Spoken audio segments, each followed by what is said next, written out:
Do you feel like you've stopped progressing in your drumming? I want to offer you a few tips today in order for you to start progressing once again.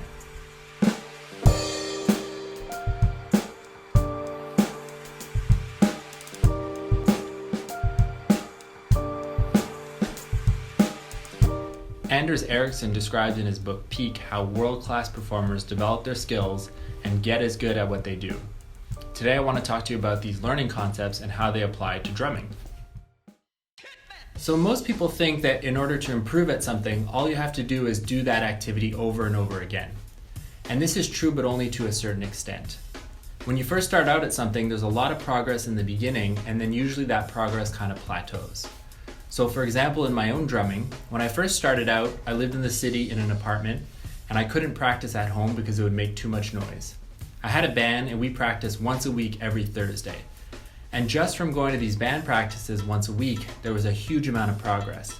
But eventually my progress kind of plateaued and I stopped improving. I eventually learned that that's normal. So when you first start out at something, just from doing it, you develop a lot of skills, but eventually if you want to reach these higher levels, you need to learn a few extra things. So the most important thing in order to start improving and getting to those higher levels is that you need to break down and understand the fundamental motions and the fundamental elements that go into doing what you're doing. Once you understand those things, you can start to work on them and improve them, and that's how you actually get to those higher levels. In drumming, I call these the building blocks of motion. And these are the fundamental movements that go into playing the drums. All right, so for example, if I'm playing a rock beat, I have a few different elements going on here. I have the forearm, which is moving up and down. I have the wrist, I have the fingers underneath, I have a bit of elbow as I play, and I even have a bit of shoulder. So in order to work on these different elements, I have a bunch of different building block exercises. So for example, to work on the wrist, I have an exercise called the fulcrum wrist bounce. And it basically looks like this. 2 and 3 and 4, 1 and 2 and 3. So I'm propelling the stick from the wrist, and as the stick goes down, it's pivoting over my middle finger fulcrum to get a really nice rebound.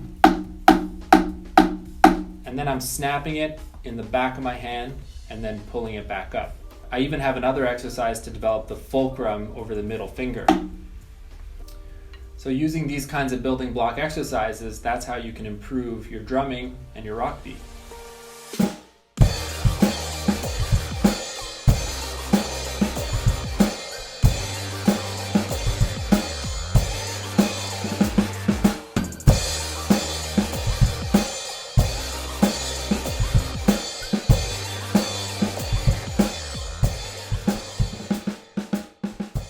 So if you've stopped progressing in your drumming and you're feeling kind of stuck, consider what I just spoke about.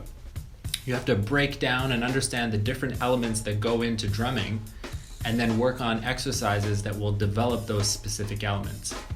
I guarantee that if you start doing that, you'll start to notice significant improvements in your drumming.